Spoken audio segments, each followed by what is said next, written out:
Hi, how's it going? So, well, a little while ago now, there was one of these YouTube influencers, I guess you'd call them, who went along to a Systema class to see what happened, and he went along with the mindset, it seems, that Systema is the weirdest thing ever, and so on and so on. Anyway, all of that aside, one thing that interested me from that was, of course, he took some of the punches, he was doing the punches as we do, and he asked the question, how does this work? I don't think he was sort of meaning how does it work in terms of what was happening there, but more something along the lines of, yeah, but how do you make this work? Because of course, when we do that sort of exercise, one person is standing still and letting the other person hit them. Now, this is for several reasons, which I don't have time to go into here, but I wanted to take that idea of, yes, we do this, but how does that work in actual use? Now, it may be that the instructor, Glenn, explained all this and showed him, but I'm guessing it was the YouTube guy who did the final edit. So perhaps he did, perhaps he didn't. In any case, that wasn't shown in the finished clip. So I thought I'd just run through. Now, again, this is one of those subjects that is covers a lot of different types of training, lots of different drills and exercises. If you want to get more detail on that and many other aspects of Systema, click the join button below. That will tell you how you can sign up to our member channel, where we're putting stuff out on pretty much a weekly basis, and of course you get to ask questions and we can answer them direct for you. So what I'm going to do today is just touch briefly on some of the methods we use to set this kind of strike up, but more importantly how this works in this actual moment of confrontation when a fist comes flying at us. Okay, so let's establish a few things before we get into this. There's a couple of things we try and avoid in Systema. One is when you see people do this, the teacher will go, okay? So I'm setting him up, telling him where to punch and when to punch. Now, it's a training situation or a demo situation. There has to be an element of that, right? But we have to be aware of this. But what I'll tend to say is, rather than say, Jay, you punch me here now, because then I can close my eyes and I'm going to be able to block it, I'll tend to say, Jay, throw a punch. And I'll work from that. So that's the first thing. The second thing is, look at our distance, right? Look at that. See? That's proper punching range. Quite often I see people working from here. I'll punch you, you can do whatever sort of block. You tell me where you want the punch, you point to it, right? Just here. Oh. Okay. Now, I'm not saying that's always bad, because for some types of drill and some types of exercise, you're not working on the punch, it's working on my movement. This is actually quite an important thing, because this fits into our first principle of movement. So this distance is a good method for seeing that. And that is where he should move. This is why I don't find conventional sparring, we do sparring, but that sort of exchange thing always to be particularly useful, because I'm waiting for the punch. If I'm in this close with someone and he's being a bit aggressive or shirty or whatever, I don't want to wait for him to punch necessarily. So that's the first thing. You've got your right distance, and I'm not telling him exactly where and how to punch. So let's get into those principles. Movement, the first one I mentioned. As soon as I see his punch developing, I'm moving. Second thing is position. I want to position myself, unless I'm trying to escape, I need to position myself in such a way that I can actually hit him. It's no good me coming back here. You can normally tell people who've never been hit in the face, because quite often they get hit and the head tends to come back and they try and fight like this, which is never going to work. So the first thing is, as soon as I see his punch developing, even if I'm not looking at him, I'm cheating because I can see him in there. You've got to use everything to your advantage, right? But in reality, even when he's moving in, if you just come out a little bit, even if he's moving towards me, I'm already moving and positioning. That's my primary defence.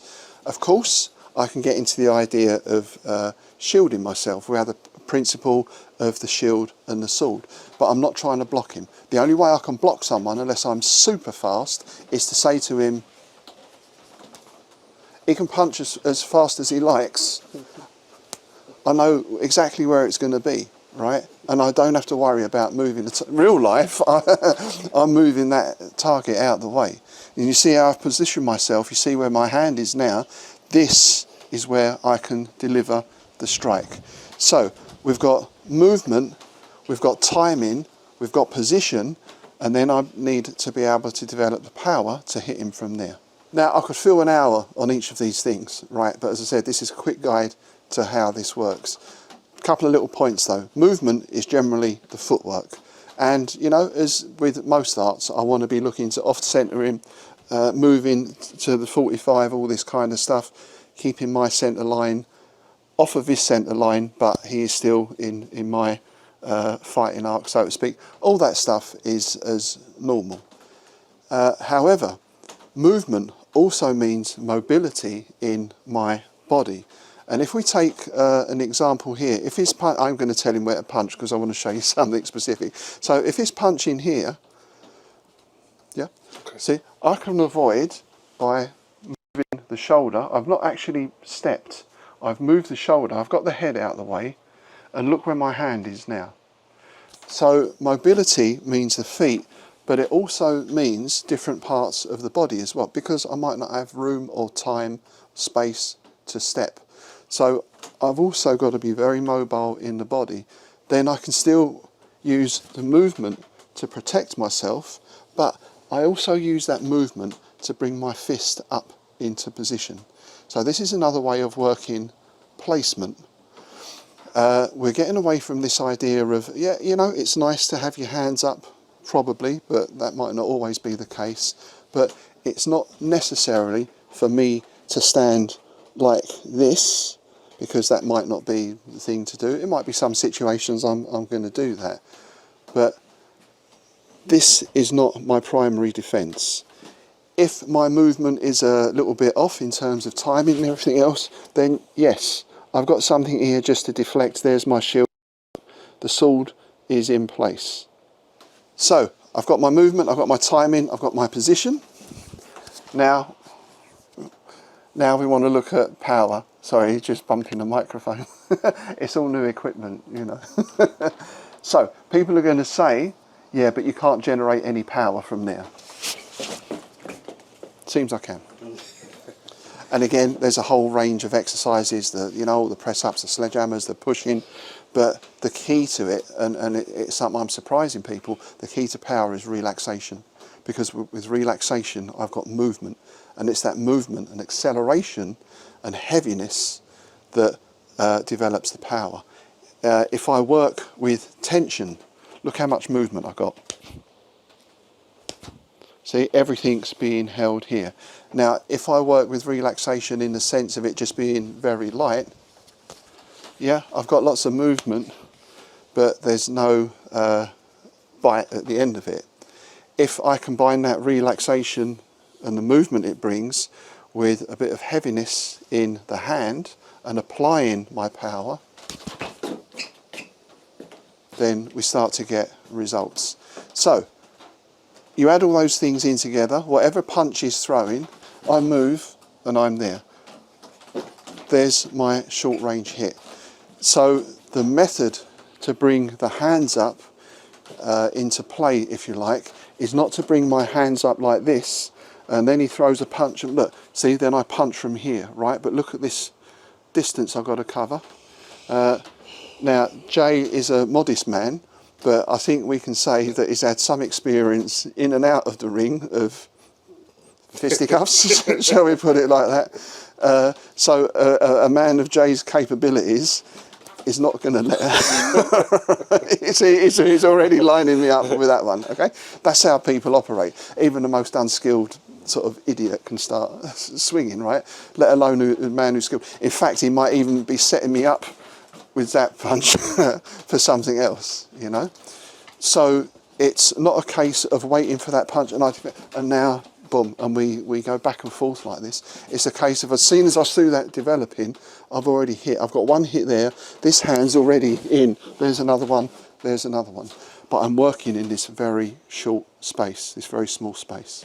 So that's a very quick overview of how this short striking works, at least in my experience.